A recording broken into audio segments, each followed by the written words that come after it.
everybody, and thank you so much for joining us today for one of our weekly webinars here at the Retirement Group. My name is Sam, and I am in Client Services. I moderate these weekly webinars for you.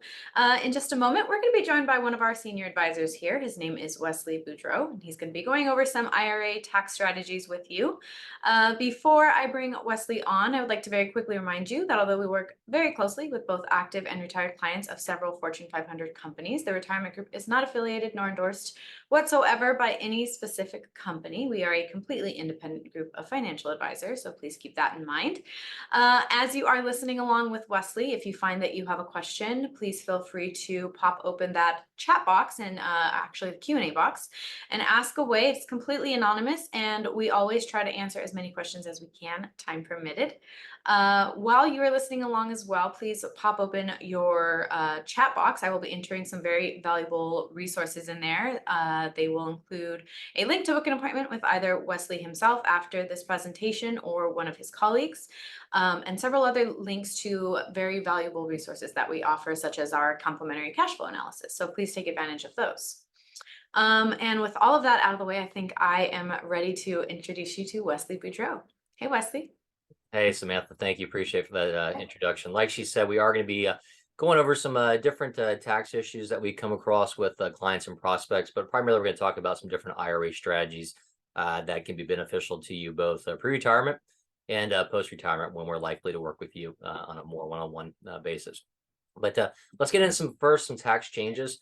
We had the Secure Act come out 2020, then Secure 2.0 in 2022. And so there's a couple different changes that kind of came through, some good, some bad. We'll talk about the required minimum distribution changes, stretch IRA changes. We'll also go into some tax brackets, the updates for 2024, and talk about the different state taxes, how that affects you in retirement, and then we'll get into some different examples as well. But first and foremost, one of the best things that did change with both the Secure Act and then Secure 2.0 was the change of the RMDs. So again, an RMD is required minimum distribution, which essentially is a point in time where the IRS comes knocking on the door and says, hey, we let you defer this money for a long time in your 401k or your IRA, and now we want to start making you pay taxes on it. So you have to start taking a distribution. There's actually a divisor factor that you use to calculate that out, but roughly it comes out to a little bit under 4% a year at the beginning, and then starts to grow gradually from there.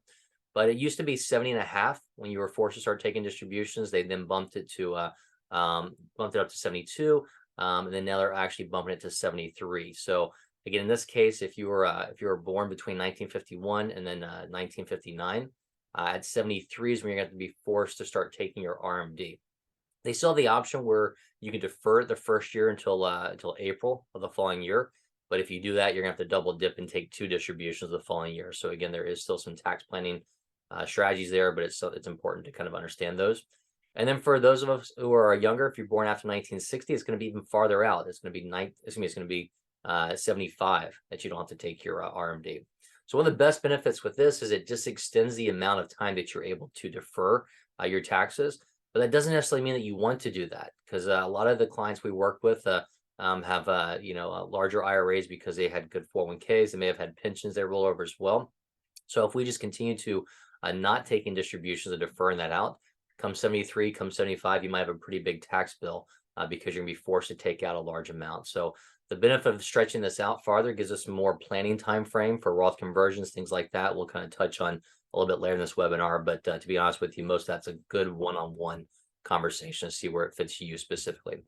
Now to the bad, one of the bad things they did was they actually did change the stretch IRA issues or benefits. It used to be that if you passed away in an IRA, there's not a 401k, but an IRA, and you left the money to a non-spouse beneficiary, let's say your kids, for instance, which is typically the largest majority of situations like this, they were able to actually stretch out the distributions over their lifetime. So let's say you leave something to your son who's 50 years old, they're able to take out a little bit each year to minimize their taxes.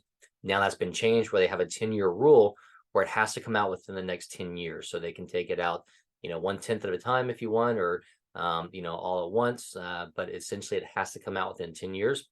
So what that means, it could be a bigger tax hit to them, especially we hope that when we pass away, our kids are in their 50s, maybe 60s or so. But if they're in their 50s and they're still working, they might be in their higher income years. And now on top of that, they've got to take a distribution from your IRA they inherit it. So it could be bump them into an even higher tax bracket, which in turn could generate more income for the IRS, which is probably one of the reasons for this. Spouse beneficiaries, no changes there. You can still, that will still go to your spouse. He or she can actually go ahead and just move that over to their own IRA and continue to take that out on their own schedule. But if you were taking RMDs already, so if you're over 73 or over 70.5, if you were taking them before, then they do have to at least continue making those options.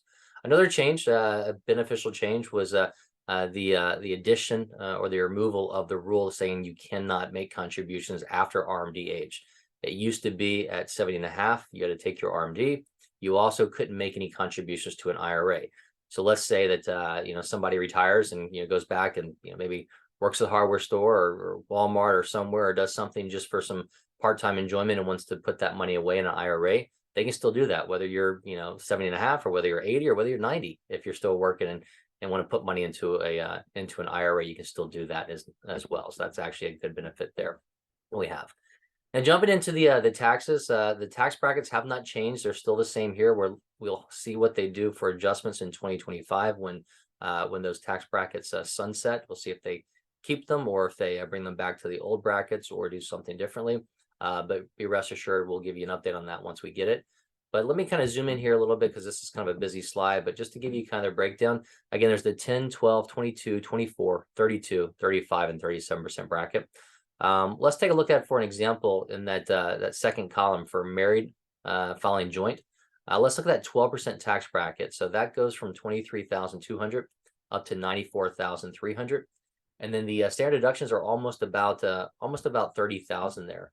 So what that means now is, let's say if we're working with a married couple and they're retired, they've got just shy of about $127,000 that they can pull in before jumping from that 12% to the 22% tax bracket. So a pretty big jump, 10% jump.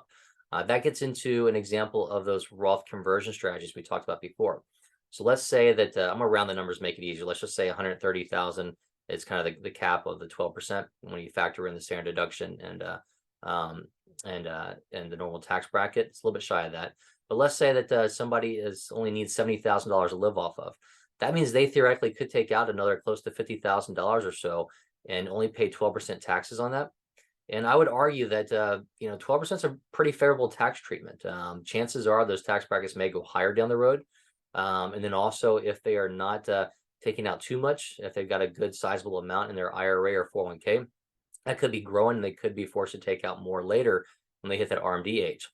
So it may be beneficial for this specific couple to, let's say, take 40 or 20 or 30 or 40, maybe even $50,000, convert that over to a Roth IRA, pay the 12% taxes now, and let that portion now grow tax-free for themselves or for their beneficiaries. And if you can do that for a couple years, then you're able to build up a pretty nice size Roth IRA. And so when you do hit that RMD age, now you're able to kind of pick and choose. Okay, I've got to take something from my IRA, but do I want to supplement it with my Roth? So there's definitely a lot of planning there. But again, it's a case-by-case situation because there are some different gotchas where even if you're in a very low income bracket, it could affect your Social Securities. Conversions could affect IRMA, which is going to be the premiums you pay on Medicare. So a lot of things for us to go over with you one-on-one. And then again, the capital gains taxes, still 0, 15%, and 20%. That 0% is going to be for for under about $94,000, and then there's a pretty big range for the 15%. But this gets into a lot of planning, especially if we're working with individuals that may have NUA. That's net unrealized appreciation in their 401k. If you don't know what it is, give us a call. We can go through that with you. But this is a way to actually pay long-term capital gains versus ordinary income. And in some cases, it can save you tens of thousands of dollars in taxes, depending upon your specific company plan or your situation. Now, another issue to be aware of is where are you living? You may not live in the same place when you retire. Let's say specifically, somebody living in, New York or California or Illinois, one of the higher state income tax states, might have a desire to, hey, kids are grown. There's nothing really tying me here anymore. Maybe I'm gonna move from California to Texas. So instead of paying, close to 10% in state income taxes in retirement, I'm gonna pay 0 in Texas or Florida or someplace like that. So it's very important to understand this too. And that, that's an extreme example going from a high income bracket state to either no income in a state. But you also have to compare the difference of property taxes, state sales taxes, things like that. And we can go through that with you. But if you are thinking about moving, make sure you let us know, because we run a cash flow analysis, which is a detailed cash flow analysis or financial plan showing your retirement situation. We can run that side by side and show you, okay, what does it look like if I live in New York versus if I go down to Florida? And you can see the difference in how much that could potentially, save you or allow your nest egg to grow for your beneficiaries. So again, just be aware of this as well as you transition into retirement. Let's talk a little bit about some different IRA situations we run through countless times with our clients and our prospects. But we're going to talk about the rollover options, especially if you have a pension. A lot of companies we work with still have pensions, believe it or not. We'll talk about after-tax contribution to your 401k and how you can get that into a Roth.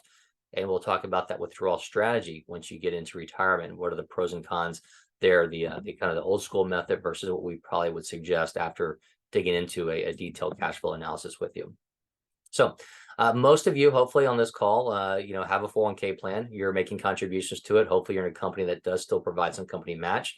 Once you retire, you have the option, you have the option of just simply keeping that money in the 401k plan or rolling it over to an IRA.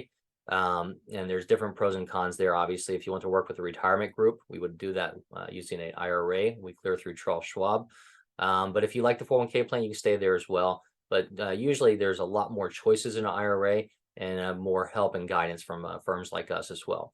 Now, if you also have a pension plan, it may be a classic plan where all you have is that pension, the monthly annuity you get, and that's okay.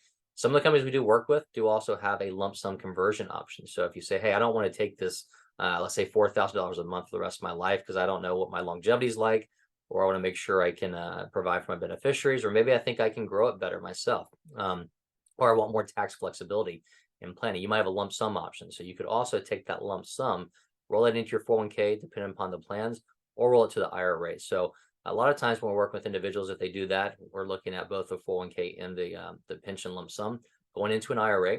That's not a distribution. It's simply going from one tax deferred account to another. So there's no taxes associated with that. But there are some different nuances to be aware of in that 401k plan. As fiduciaries, we're going to go through there, let you know if it does make sense to do that. I'll give you kind of a heads up. Let's say if you're retiring between 55 and 59 and a half, if you're talking with an advisor and they're telling you, let's say you're 56, and they're saying, hey, roll everything over to us, we want to help you manage it, they may not honestly be looking out for your best interest. There's a rule where if you turn 55 in the company plan, you're able to take distributions without that 10% penalty. So even if you had, let's say, a $600,000 401k, want to roll it all over, we might say, well, okay, we can do that, but we might want to leave at least 100,000 behind or something like that in case you need to tap into it for something in the next couple of years before that 10% penalty goes away in the IRA at 59 and a half. So again, just to kind of food for thought, keep that in the back of your mind if you're retiring a little bit earlier. Now, one of the things we can actually help you out with while you're still working is looking at the potential spillover rollover into a Roth IRA. If you've got some after-tax money in there, maybe you've been, just decided you want to put in after tax because your plan allows you to take withdrawals. You're looking at it as a kind of a rainy day fund, or maybe you've hit the pre-tax limits and it's rolled over into after tax, whatever the case may be. If you've got after tax built up in there, what's going to happen is it's going to grow tax deferred in the 401k vehicle. So you're still going to pay tax on the growth, but that cost basis, depending upon your plan, it all depends upon the plans, the source specific distribution options. But some of the plans we work with, you're able to actually take that money out. And I'll give you an example in just a moment, but you're actually able to take that money out, the cost basis, roll it over to a Roth IRA, and the earnings rolled over to a rollover IRA. So again, there's no taxes on that transition. But now that after tax, excuse me, that's in that Roth IRA is going to grow tax free versus tax deferred. So a lot of times this will happen when, we come across somebody who's about to retire. Maybe they've got a good chunk, $50,000, $100,000, even more in that after tax. We get that over. But it also works with individuals who are still working and maybe even haven't made contributions into after tax. We can have a conversation of a way to essentially kind of load up on a Roth IRA in the coming years ahead. So let's take a look at an example for that. So let's look at somebody who maybe is 49 years old, so a year away from the catch-up options. They make $180,000. They've been making contributions the last couple of years. So let's say at 45, they bumped it up to 15%. So at 15%, that's about $27,000, which is above the contribution limits for this year, but also the contribution limits for the previous couple of years. So what happens is, let's say in this company plan, for most company plans, if you max out your pre-tax contributions, they won't just stop it. They'll keep taking those distributions, but they'll roll over to after tax. So in this case, let's assume this person has a built up an after-tax balance in their source of about $40,000 over the last couple of years. But by rolling over, having that after-tax contribution come in, that 40,000 is not all cost basis. So what happens is a lot of times, assuming we have earnings, which we've had over the last couple of years, and assuming there's growth, you put those after-tax contributions in there, and then they'll grow. But again, as I mentioned before, they'll grow tax deferred. Eventually, you'll pay taxes on them. So looking at it, if we did let's say this person had put in 26,000 over the course of the last couple of years, it grew to 40,000. They could leave that in there and let that continue to grow for the next, let's say, 5 to 10 years or 15 years, depending on how long they stay in that plan. But all that growth will be tax deferred, and eventually they'll pay taxes on it. The other option is we could actually take that, split it up, have that 26,000, again, if the plan allows, have that 26,000 go to a Roth IRA, and the growth, that 14,000 or so, go over to a rollover IRA. So that all grows tax deferred. I think we got a kind of a grid or example on the next page to kind of show you flowchart style. But ultimately, the issue is to review if this is something that's available to you. And we can also look at reviewing, what's the contribution schedule going forward? Does it make sense to still do everything pre-tax? Do you want to split it up? Half pre-tax, half after tax? Is there a Roth 401k option within the 401k plan? Do you want to do that? Or would you rather put into the after tax so you can move that to a Roth IRA with more selections? There's a lot of different choices to go through there. So again, it's not just something to focus on if you're older or about to retire, but if you're younger and you're maxing out, or you want to build up a higher Roth IRA for tax-free growth, that's an option as well to review. So a quick flow chart of this example. So let's assume that person had $650,000, about 40,000 of it was after tax and about 610 pre-tax. We're not going to touch that pre-tax for the company match. That's going to stay the same. It's going to continue to grow, and you continue to make contributions there. But looking at that 40,000 at this point in time, we can split that up. Again, the 26,000 cost basis to a Roth IRA, the 14,000 gains to a rollover IRA. So now that 26,000, let's assume it just grows at 6% rate of return for the next 10 years. That's going to be probably about $20,000 or so of growth, which would be tax free. So it could save you a couple $1,000s in taxes. And if we kind of fast forward, do this year by year, if this person can still make those contributions, excuse me, then we can continue to grow that Roth IRA on the sideline. But again, they'll be turning 50 next year, so they have catch-up contributions, could do as high as about 30,500. So we'll have that conversation as well with them. Let's fast forward to somebody's retired and they're starting to take distributions from their account. When we run a cash flow analysis, the default mechanism on our tools, which you're going to see pretty much anywhere you go, is they want you to defer money or defer your taxes. The assumption is you don't want to pay taxes until you have to. So most of these plans will assume you tap into your taxable accounts first, like your bank accounts or brokerage accounts, things like that. Then tap into your tax deferred, and then tap into your tax exempt, like your municipals and your Roth IRAs. But take a look at kind of how that works out. You can see this chart. Let's assume that somebody, maybe they had $1 million and maybe they had 100,000 in the bank and CDs or brokerage accounts. So in this case, in this example, they might plow through that for the first 2 years or so, and then they're looking at just tapping into their tax deferred, their IRA or 401k, and then maybe they're turning on Social Security. That's that yellow there, and if they have a Roth IRA, let it continue to grow, and then take that out towards the end. Now that's the classic method, but what happens is you're not really maximizing or planning for tax appropriately, because those first couple of years, you might be giving up some of the standard deduction options you have. We just mentioned it was close to 30,000 for a couple. So you might as well at least take out $30,000, which you're going to pay zero taxes on. Otherwise, this person is deferring that out to a later date when we do not know where tax brackets will be. So alternative will be, this is again, just kind of a high level. We go through a cash flow analysis to get your specific details in play, but might be at a minimum, like I said, fill up the tax deferred buckets with that standard deduction, maybe more. Maybe we say, hey, 12% is a pretty good rate. Let's go and fill that up. And then if we want to kind of, pick and choose, maybe take some from tax deferred, some from the bank if we need to, if we're managing those tax brackets. And again, the tax brackets change over time, administrations change. So we're going to manage those year by year. And you may look at a combination. The Social Security kicks in. Now you're taking some tax deferred, maybe some after tax. You still want to maybe defer that Roth IRA if you can. And then you start to determine, okay, I hit the RMD age. Maybe I want to take some from my Roth, some from my IRA. tax brackets go up for a couple years, maybe take more from my Roth. So there's a lot of different ups and downs and options to do that. But generally speaking, just remember that you want to fill up your lower tax bracket buckets with tax deferred income. So your IRAs and 401ks. Beware of Social Security. So even if somebody's got a very low income, there's a catch-22 on here. You may not be paying any Social Security taxes, but if you take some withdrawals, that may increase your taxation on your Social Security. Not the taxation, but the amount that's taxed. So you may go from 0% tax to 50% of it tax to even 85% of it tax. So again, something to sit down with us and kind of review. And then just strategically utilize the differences between tax deferred and tax exempt portfolios year by year, because again, those tax codes change. The brackets will change, and we can manage those taxes with you. So again, it's not just about the investment management. It's also about managing those taxes and how much can you keep in there as well. So it all goes back to that cash flow analysis I mentioned before. Give us about it could be 5 to 10 minutes to gather some data from you. We can also email it to you if you want to take some time, get it back to us. Give us about a week to run a full report, and we can get that over to you. Let you know, are you on the right path to retire when you want to? Could you retire earlier? We won't shy away from telling you, hey, you need to work longer as well. But right now, about 3/4 Americans over 50 don't have a plan. If you can just spend a little bit of time with us, we'll be happy to get that together for you. I usually call that first one the rough draft. You'll see how it looks. Then we can go through there and tweak it and make some updates and changes if you want to see alternative scenarios. So we hopefully covered a lot of content here, but want to kind of wrap up, and we'll get to some questions possibly. But again, to remind those of you who the retirement group is, we are an independent financial advisory firm that focuses on working with corporate employees and helping them transition to retirement. We work with a number of Fortune 500 companies.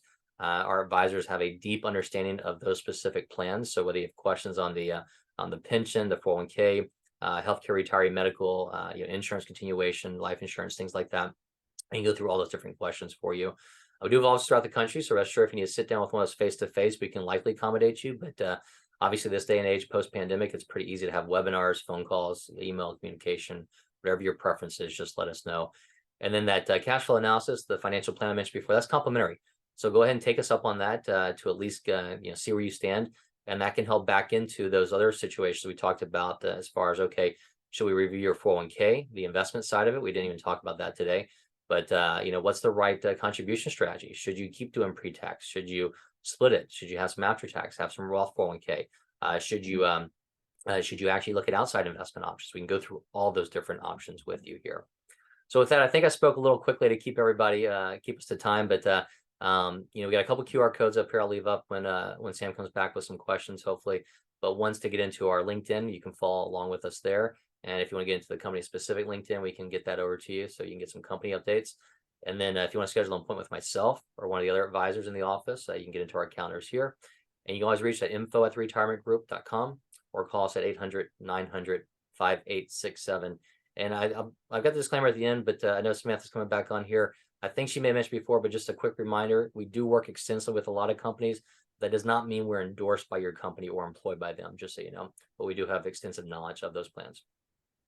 Thank you, Wesley, for that reminder.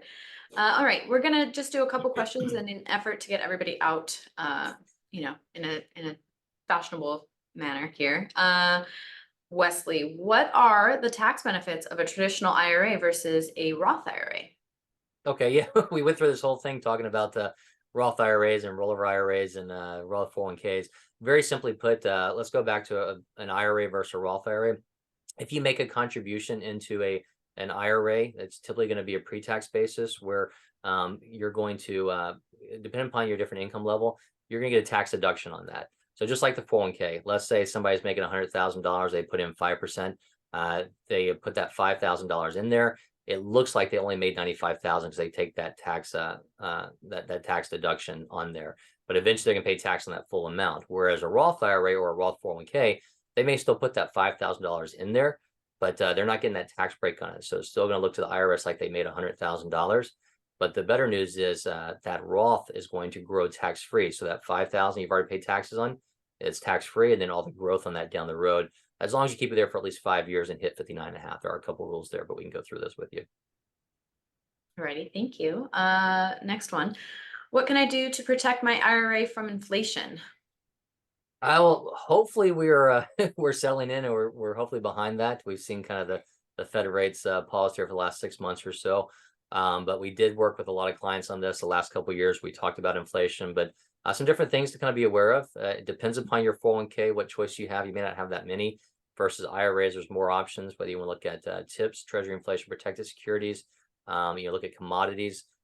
We tend to focus a lot of times the retirement group on value funds. So different companies that have, that pay good dividends, meaning they've got cash on hand. They're not stuck borrowing when borrowing costs get higher.